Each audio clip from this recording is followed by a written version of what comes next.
ನಮಸ್ಕಾರ ಎಲ್ಲ ರೈತ ಬಂದರೆ ಇವತ್ತು ನಾವು ಯಾದಗಿರಿ ಜಿಲ್ಲೆ ಸುರಪುರ ತಾಲೂಕಿನ ಆಲಗತ್ತಿ ಗ್ರಾಮದಲ್ಲಿದ್ದೀವಿ. ನಾವು ನೋಡ್ಬೋದು ಇಲ್ಲಿ ಬೀರ್ಲಿಂಗೇಶ್ವರ ಅಗ್ರಿಕಲ್ಚರ್ ಅಂಗಡಿಯಾಗಿದ್ದೀವಿ. ಮಾಲಕರು ಇದ್ದಾರೆ ನಮ್ಮ ಹತ್ರ. ನಾವು ಇವತ್ತು ಹತ್ತಿ ಬೀಜಕ್ಕೆ ಬೀಜೋಪಚಾರ ಮಾಡ್ತಿದ್ವಿ. ನಾನು DAP ಇಸ್ಕೋದು 2 ಪ್ಯಾಕೆಟ್ ಹತ್ತು ತೊಗೊಂಡಿದ್ದೀವಿ ಬೀಜಕ್ಕೆ.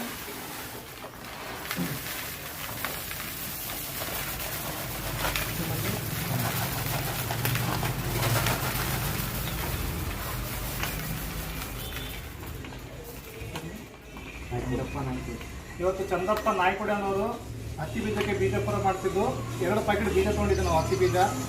ಅದಕ್ಕೆ 1 ಪ್ಯಾಕೆಟ್ಗೆ 10 ಮನೆಗೆ ನಾವು 2 ಪ್ಯಾಕೆಟ್ಗೆ 25 ml ಹಾಕ್ತಾ ಇದೀವಿ. ಅಂದರೆ ಒಂದು ಬುಟ್ಟಣಿಗೆ ಸಾಕು ನ್ಯಾನೋ DAP ಇಸ್ಕೋದು. ಆಯಿತು, ಸ್ವಲ್ಪ ಕಲಿಸ್ಕೊಂಡು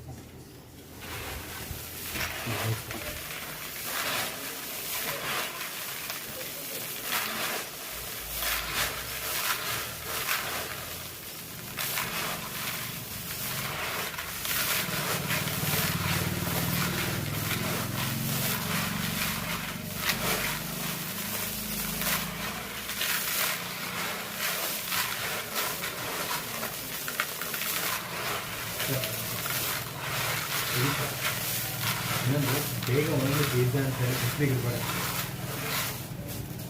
ನೋಡಿ. ಚಂದಪ್ಪ ಅನ್ನೋರು ಆ್ಯಕ್ಚುಲಿ ಇವತ್ತು ಬಂದ್ಬಿಟ್ಟು ಗೊಬ್ಬರ ಕೇಳಿದ್ರು DAP.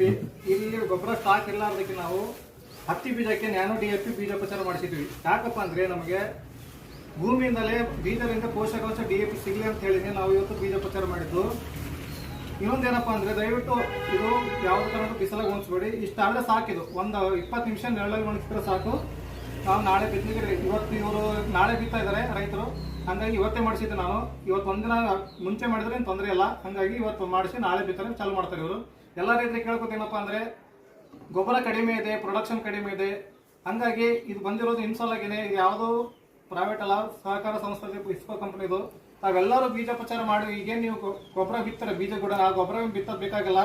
ಈ ಬೀಜೋಪಚಾರ ಮಾಡಿದ್ರೆ ಸಾಕು. ತಾವೆಲ್ಲರೂ DAP ಕೊಟ್ಟಂಗೆ ಇದಕ್ಕೆ ಬೀಜೋಪಚಾರ ಬೀಜದಿಂದ ನಾವು DAP ಕೊಟ್ಟಂಗೆ.